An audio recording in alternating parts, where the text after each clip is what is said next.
guys, it's like the day and time in a Garmin Furnish 620. And right now we are in downtown Union, Illinois. And after filming that ASC T-128, I decided to come over here and show you something. Yep, that's right guys. Union has another siren, two other sirens. So up top here, we got the Federal Signal STH-10 and then the Federal Signal Model 5. And this, guys, is what they used to have before they decommissioned it and put the T-120, installed the T-128 by the fire station. So all it basically is like two sirens mounted on the same pole, except the Model 5 though is mounted lower than the STH-10. Not really sure the purpose. Yeah, I'm not sure like why exactly there's two sirens though instead of one, unless one of them is supposed to be used for like fires or civil defense, and the other is used like for use like tornadoes or other severe weather. I think the Model 5, like that guy said, was used for dinner. To let people know it's for dinner. Yeah, because this is what used to go off every day at 5. And like sometimes people have dinner at around 5 even though it seems kind of early. So like kids that are playing outside will be notified when it's that time. So that's why they had it there. And yeah, we talked to some guys like selling stuff in the street, and they told us that that's why it goes off every day at 5. But unfortunately, guys, both these sirens have been decommissioned, and the only one that is actually operating is at T-128 when they placed it there. So let's get a little look at and see what they look like. Yep. And there is a lot. Oh, geez, there's a lot of like hornets here. So I better be careful not to get close to them. But as you can see in this box here, this is a control box, and it has the CD symbol, which means civil defense. So I'm thinking either one of these sirens, either the Model 5 or the STH-10, was used for like civil defense.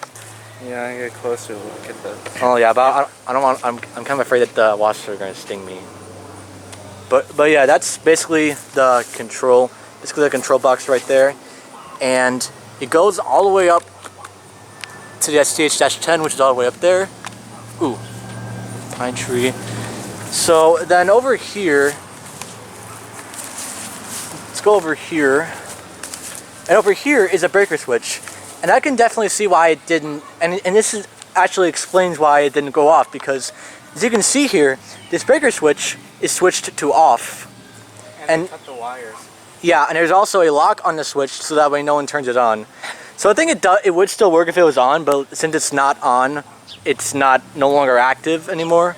Actually, no, they didn't cut the wires. The wires are still off. It's just shut off. Never. Yeah, the wires. Yeah, it's just shut off.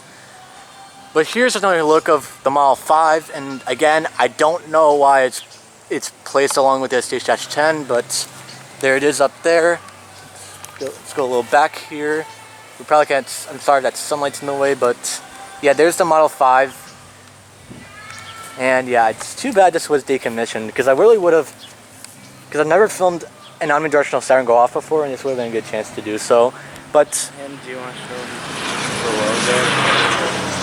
Oh yeah, it also has the also in the Model 5 siren, if we go over here, it's got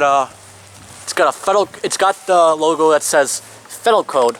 And in case you guys didn't know, Federal Code is what the name of Federal Signal used to be before it was named Federal Signal.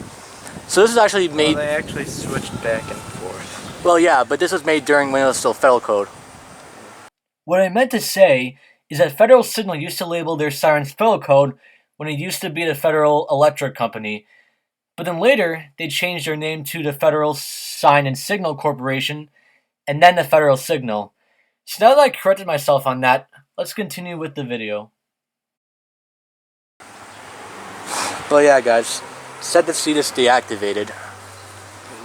You wanna go get a closer look at the serial number? Oh, where's the control box? Yeah. I don't know. I'm kind of afraid to go near these hornets. I'm afraid. But yeah, there's the serial number if you want to see it. So pause if you want to read this. Now before we move on to the video, let's stop and inspect the decal on the control box in more detail. As you can see up top, it shows the Federal Sign and Signal Corporation logo. But then below it, it says it was formerly the Federal Electric Company. This is one way to prove the Federal Signal was named that before they changed their name, the Federal Sign and Signal. So now that I explained that, let's move on from here. Made in Blue Island. Oh yeah, it's also made in Blue Island, and that actually was where the Federal Signal, they made where the Federal Signal headquarters was before it moved to University Park. No, the headquarters and the factory. Yeah, that's where it was right there. Yeah, look at profanity. It's a bad word there. Oh jeez. Vandals. I wonder if someone who was a Siren fan wrote that there because they were disappointed this thing deactivated. Yep. They're probably like, what? They commissioned this? Well, F this! But yeah, guys, that's the control box there. So, I'm thinking maybe one siren was used for civil defense, or to let children know that it's dinner time, or then the other was used for like tornadoes. But I could be wrong though. No, I think you're right. Yeah, Model 5 might have been for dinner and fire, and STH could have been for tornadoes. Yeah, that's probably civil defense. Yeah, because like it's mounted higher, so that makes sense.